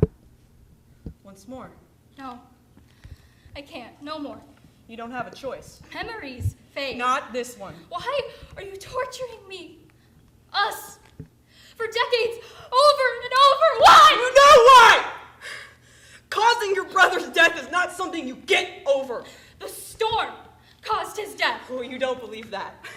That's what your therapist will tell you. And the next one, and the next one, and the one after that will tell you just feel your feelings when you say you feel nothing and you know he's a fool right away because he didn't see through you. He didn't see that you feel everything and you wish you didn't. You'll stop going to therapy. You'll think about taking too many pills. You'll even pour them out. Priscilla and Mrs. H take out the same tin and pour out the pills together. Tick, tick, tick, tick, tick, tick, tick, tick, tick, tick, tick, tick, tick. But you'll put the pills back because you have the time ratio doesn't. You'll let the guilt wash over you. You'll listen and let the world pass by.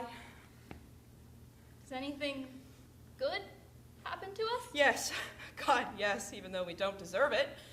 Every day while you wait for numbness, there's movement out of the corner of your eye. Albert. Yes, he's annoying. Don't lie to yourself. He's persistent. Yes. At first, he's the most annoying person in the history of the universe, and you've always loved him. But you don't acknowledge his presence, because no one has ever hurt as much as you are. But he keeps coming over. He sits with you and your parents. Every once in a while, you'll feel yourself laughing. You occasionally pick out a kind smile for him. And he looks thrilled, but you don't know then that he can read you. He knows you're far away. And it's not until one of the clocks breaks down and he sees the new guy repair it that the dam breaks for him. He doesn't want your parents to see him weep. He doesn't want to cause them more pain. But you see him outside the museum, sitting on a warped gray picnic table, and you wrap your arms around him. It's so comforting for the both of you, and it fixes nothing at all. But you finally see him in front of you and beside you. And the birds don't always sing, but you hear them more like you used to. You don't move to California. You don't leave Spillville. There's too much to hold here. But you make sure you have plans and you act on them. You find and hang a big photo of John Bealey Jr. upstairs, right next to his siblings. You couldn't help your own brother, but you can help someone else's. Albert proposes, just like he always knew he would. You love him. You really do. You get married in the world's smallest church, which rests in Festina, just 10 miles from Spillville. You, Albert, and 6 guests. The sun doesn't shine through the stained glass windows. It doesn't warm the baby blue walls or bounce off the painted gold stars on the ceiling. It's pouring. Albert takes your hand in his. You walk outside and you dance. You think the rain camouflages your tears. It doesn't. Albert kisses them away, and you kiss away his. He wants kids. You do too. Wild, tiny humans who also have Albert's gentleness and nerdiness and your eyes, which were also your brother's eyes. But it doesn't turn out. Your body can't, because of the chemo, you don't. The museum where you grew up becomes a place of wonder for new generations, and these tour groups, school trips, town kids become your children. You watch them grow way too quickly. You can't make time slow down. It speeds up when your husband of 44 years faces cancer. 8:33 p.m. When he doesn't make it, you calmly finish listening to the kind hospital staff, make sure everything is in order to bring your beloved to the funeral home, and drive to the museum. You take one of the clocks from the gift shop and smash it on the floor. You sweep up the pieces and put $20 in the register. Eventually, it's now. Mrs. H looks around for Priscilla. And you're alone. In a room of friendly faces. There's no one you can hold on to, not one tangible thing, and it's taken you far too long to realize that this was inevitable. Your life hasn't been what you planned. You had joy, way more than you thought possible. It sat alongside the grief, which expanded, never leaving your side. Priscilla and Albert pop up on the second floor as Otilka and Joseph arrive, clearly happy and in love. Horatio enters the first floor, unseen by Mrs. H. He's dressed as Frank Bealey. His death is yet another painful reminder that time with those dearest to us is precious. Frank Bealey? How was that? Pretty good, right? Sorry, I don't understand. Horatio removes part of his Frank Bealey costume. Priscilla and Albert remove theirs. Horatio?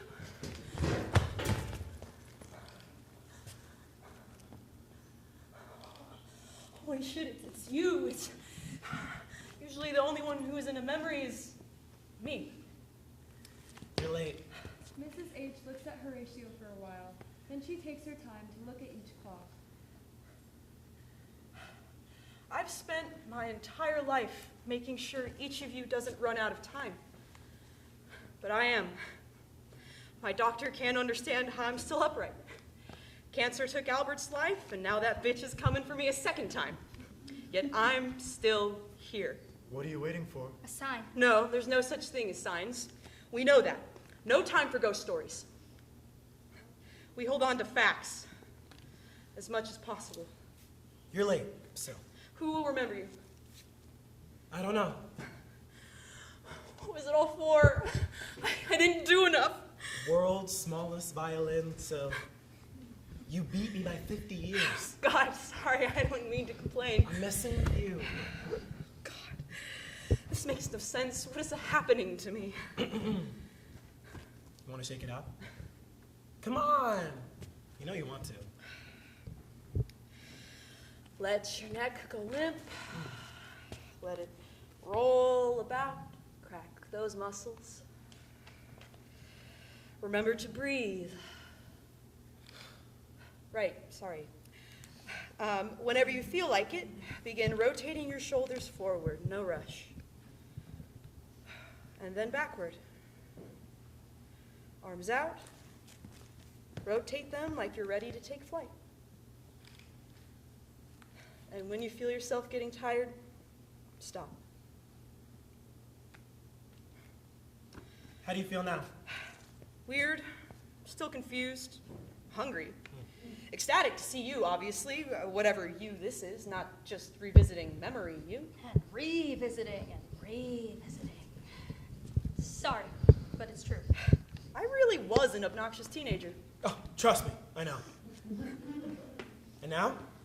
Now, Now who are you? so many people. You're the timekeeper. There's no one to keep time now. Some things you can't control, Sil. I know, it's just, I don't know how to let go. I don't have the answer. Me neither. No.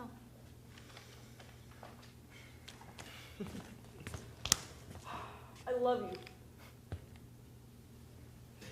Yeah. Hey, you're late. How many times do I have to say it? I never listened to you before. Why start now?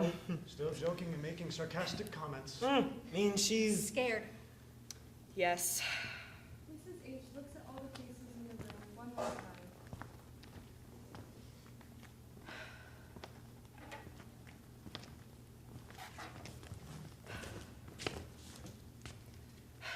Yeah, I know. I'm heading out now. Mrs. H grabs her umbrella, takes out her tin of pills, and takes off the key that's in the chain around her neck. She starts to walk to the door, but stops and sets these items by the register. She turns around and winds up the clock. It begins playing Antonin Dvorak's String Quartet No. 12. She wipes the face of the clock. She smiles at her reflection as the lights steady. Eventually, the music stops. Then only one clock ticking. Then nothing at all. End of play.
also let you out into that open, fresh air, which I know we're all excited for.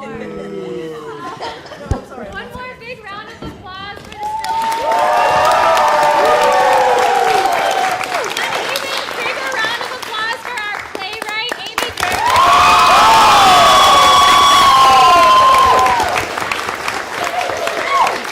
I've also invited up to the stage the director of this piece, who's been a guest artist here with us, working with our students over the past 10 weeks of the quarter. This is Carly D.W. Bones, everybody. Big round of applause.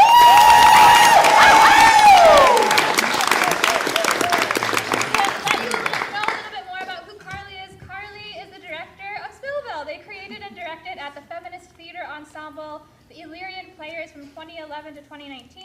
They've also directed at Coin and Ghost, The Echo, ESTLA, Inkwell, The Road, Rogue Artist Ensemble, The Vagrancy, and other independent productions across Southern California. Carly is also an intimacy director and educator for professional theater companies all over. We're so lucky to have you here with us, Carly. Thank you for saying yes to this project.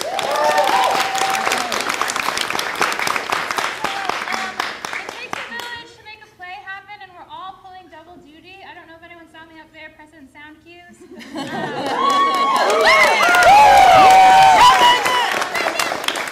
Our lovely stage directions reader, Emma Winiarski, is also an MFA playwright and their first year in our program. And Emma is also the dramaturg of this production, who has done a fantastic job providing research and foundational analysis to help Ammie and the team develop this play. And so, Emma, I'm going to hand it over to you to run this talk back for us. Are you ready?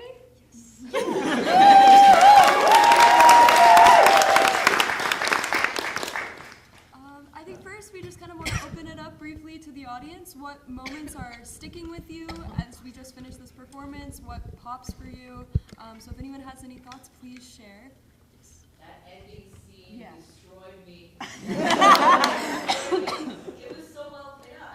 At first I was really confused. I was like, the moment that I can't remember any character names. The moment that the kid who got struck by lightning came up and started talking to Mrs. H, I was like, isn't he supposed to be dead? Yeah.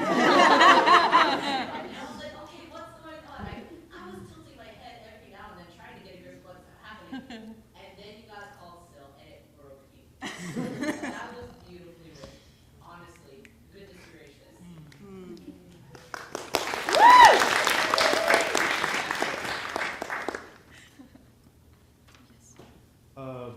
How did you come up with the triple layered narrative? We'll get into that. Okay, I'm sorry. I think it's very interesting because it's triple parallel. I'm glad that stuck out to you, though. It took a lot of work. Yeah, it was. I just noticed it, and it was like triple parallel. All of them, all correlated with each other in a very cohesive way, and it was just very well written. I just wanted to bring that up.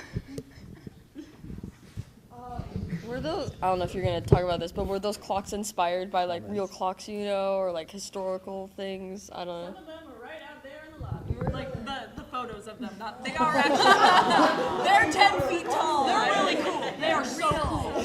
Yeah. Mm-hmm. Big plus. I did want to say it was a nice detail when at first they were doing the breathing exercises, the stretching exercises, how I still can't remember the kid's name. The kid who got struck by lightning, Ratio, there you go. His hands went down first, but at the very end, right before he goes out, the second time they do it, his hands go down at the last moment. I thought that was a nice subtle detail that I noticed. So.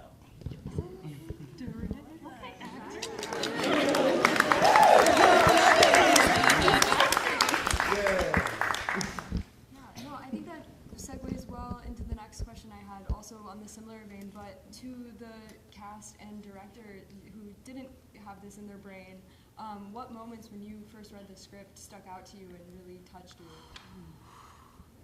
Anyone want to go first? That final scene, I'm biased. I have a lot of text, but reading that monologue, oh my gosh, the first time I read it, I was sobbing.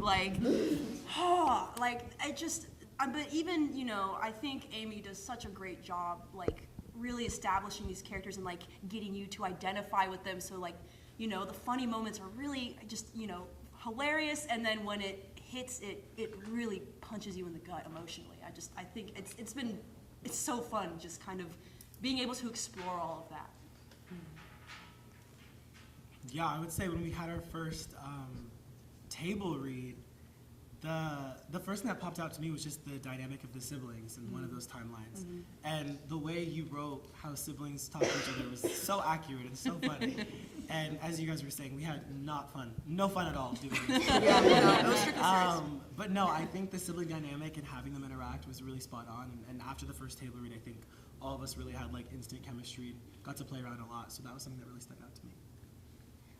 For me, early on, it was anything with Yosef and Otilka or Albert and Sil.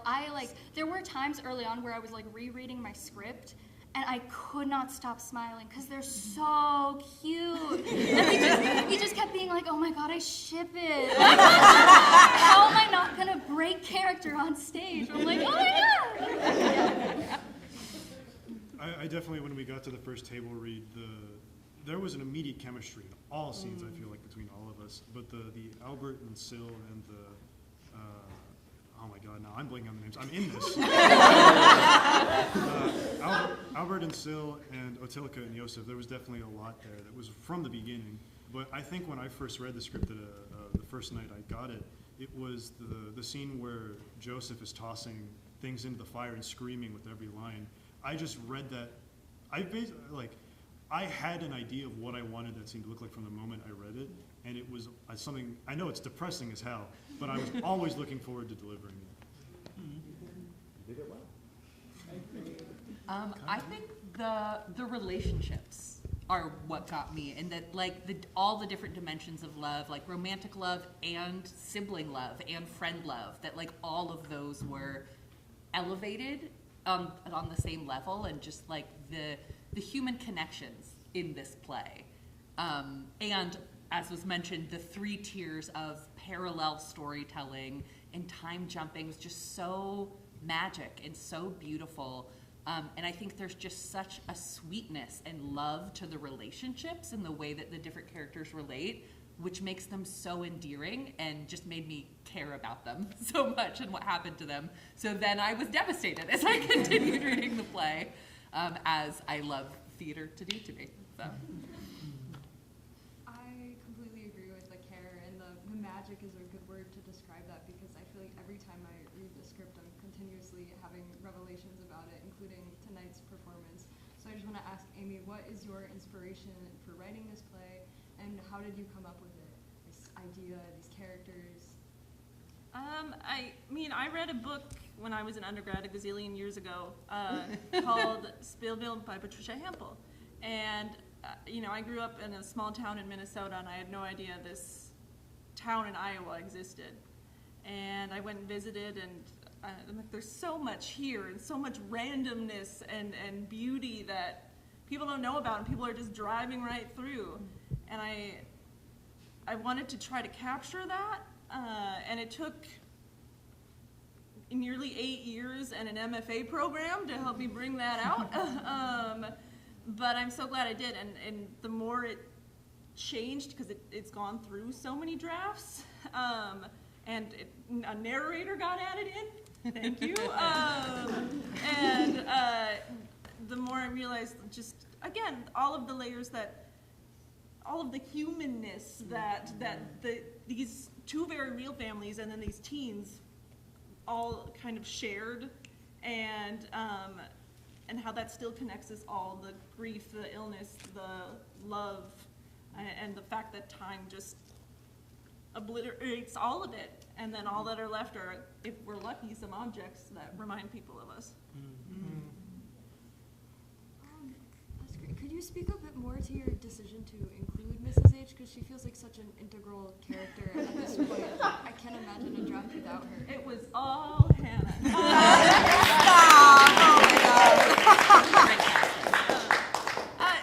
So Mrs. H didn't really, I didn't start getting an inkling from, I started writing this play officially, over 48 hours, back in May, or no, April? March? I don't know, something last year.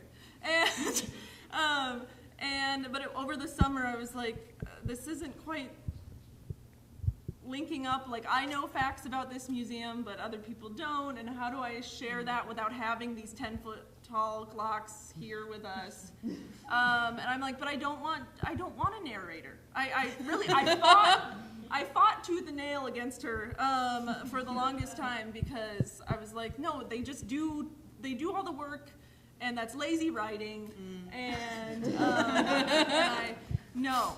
And then I'm like, but wait, we could have some fun with her. I'm like, oh man, she keeps coming back. You can't get rid of me. You can't get rid of me. And I'm so glad that she did. Just as a guide, she certainly guided me as we start. I rewrote this play winter quarter, so she certainly helped guide me through it too. Is that why she's Mrs. H? H as in Hannah? That was just purely coincidence. You catch on quick. The characters that you create are so great, but I want to talk a little bit about the historical figures in this piece, like Antonin Dvorak, the Vili brothers. Can you describe a bit of the process of working with these histories, and as a dramatic writer, what changes did you make to these histories to create a story? That took a long time, and it took a lot of me personally learning to let go, because I changed a lot of facts about the Dvoraks and about the Bilis. These are real families. This is a real town. This is a real museum. And I didn't want to disrespect. That seemed like a lot of pressure. But the story wouldn't leave, it wouldn't go away. So, and I needed permission to let go in order to help the story weave itself together more. My job was just to listen. So I started doing that eventually, once I let the stubbornness go. There's something so meta about that, because I feel like the journey and the lesson in the whole story is Mrs. H. Priscilla learning to let go at the very end. And that was like your writing process mirroring it is really special. On that note, like, are there any epiphanies that anyone had in the process, whether that's writing or acting about your characters or in directing the piece? Like, just any kind of moments where you're like, oh, this needs to happen in this process? Or Really good question. There are so many parallels. I feel like every time I reread the script, I discovered a new thing that was like, oh, but we also do that in this timeline. Oh, we also have this stage direction in this timeline. So I was like, okay, I'll remember that for later. Yeah, definitely in staging it and trying to lift it off the page, not in a full production, but like wanting to give life to it. And like every rehearsal we'd be like, find those parallels and be like, oh, like it's in the way that the actors are triple cast. It's like, oh, it's always these two bodies or actors, the vessels for different characters who have these parallel interactions. Especially the fight we did our little movement call before, and we're like, yep, these two have all the fight moments in between them physically. But so many things. I have one. I realized everybody needed to die. There we go. Out of the urging of many people that have read this script over the past year, it's like, just kill them off, Ammie. I'm like, I don't want to. I like them. It's like, just do it anyway. Yeah. I remember that was one of our first conversations when it was a draft. It was a couple drafts earlier than this. And Ammie was like, I love these characters. I don't want anything bad to happen to them. I want to protect them, which is like exactly how we feel. And she's like, everyone's telling me to kill them off. And I was like, yeah, I agree, because that's really going to get us after we care about them so much. And y'all are twisted people. No, but it's the whole like message of the play. We can't control time. We can't hold on to it. We have to surrender to it and be present with the love that we have. So the last question I have to wrap up this talk back, what is something that you will be taking away from this play for all of you?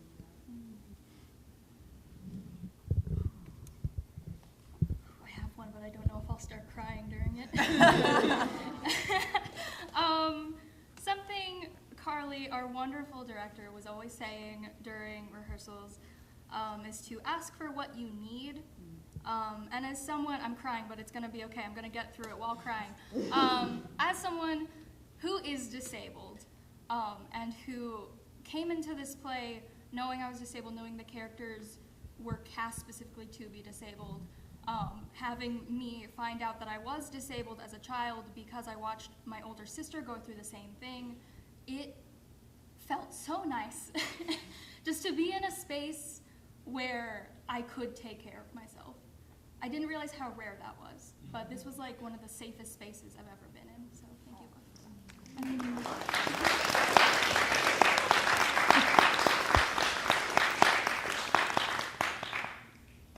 Not it. Oh gosh, well I guess I'll go next. I mean, first of all, just the memories of, rehearsals, getting to develop this with the cast, it was really an honor and such a fun time. I'm gonna remember this for, probably the rest of my life. And just, being able to reflect on that. I have the postcard you gave me, I have it tacked up on my corkboard, so I get to look at it. But like, just in terms of, the play itself, I think Carly touched on it really well. Like, just the message of that, treasuring who you love, when you have the time to, because Mrs. H is very much a character who is, holding on to that so tightly that it's almost, hurting her. She wishes she could change it so badly, and she feels so guilty about it, but that process of letting go and kind of going through that grief, I think is really just a great lesson and takeaway, and kind of reaffirms that, who we love, and, that treasure the time around these people. If I may, I think tying into your point, something I adore about the ending of this is it's a very depressing ending. I feel like that's safe to say. You're welcome. But when you start to think about like the implications of how death in itself is not necessarily an end, it's just a change of form. You go from being a person to a memory, and how we live on as our legacies, and how carrying those legacies with us should not serve as like an anchor, but as something to carry us forward instead of holding us back. And I feel that's a very strong message here. Damn!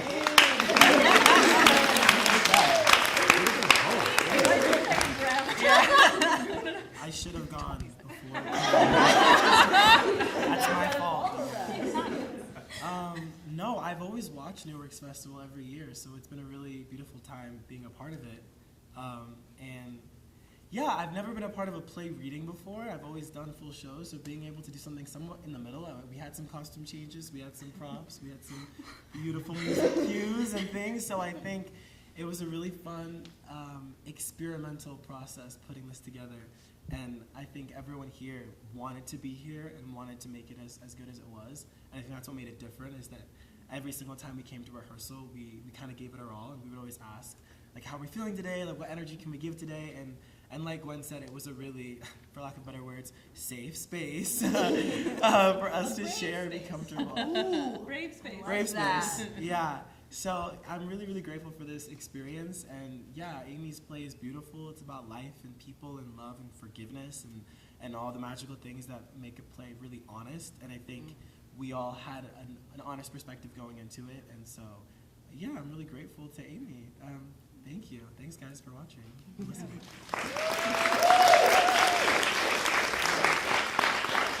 I would say what I will take from this, one is just I love to be in process with playwrights and actors, and like it's so beautiful to see how every person involved helped shape this beautiful thing that Ammie has created.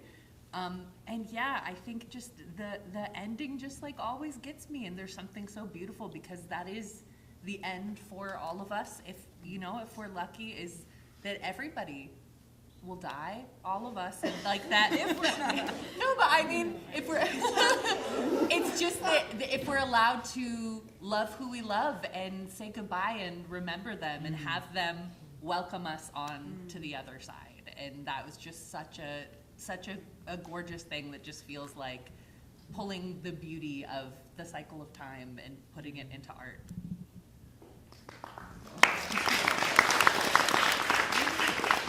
Anybody else want to go again? Now you gotta wrap it up.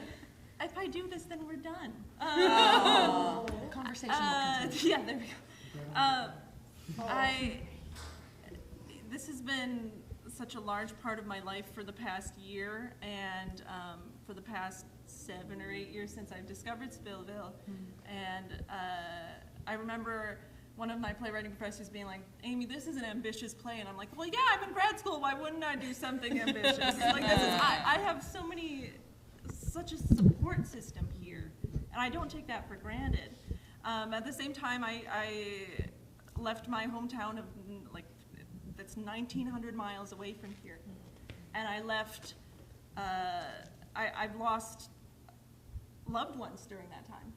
And one just a little over a week ago. And so I think a part of it didn't start out being a play about bodies and grief, but the time, it's a museum of clocks, like the time thing just, and so it's been a really, I don't often like hearing my words out loud, and Megan's like, you gotta get over that. And I just to be in a space where we all went in with such care, as Josiah said, and I love rehearsal spaces, I do. So, and just getting the chance to play with each other, it made it a really wonderful project that now I'm like, okay, I'm just gonna keep talking so it doesn't end. But thank you all for your time.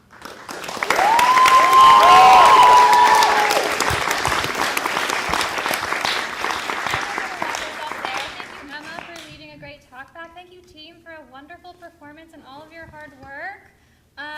This is one of 3 plays in the New Works Festival. We have another piece tomorrow, The Color Out of Space by Aaron Justvig. And on Friday, we have Emma Howard's Ghost Stories. Wear pajamas. Wear pajamas.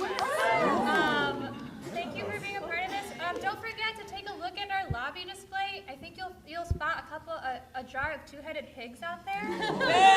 If you were thinking as you're watching this play, I wonder how we might put this on stage. What would this look like?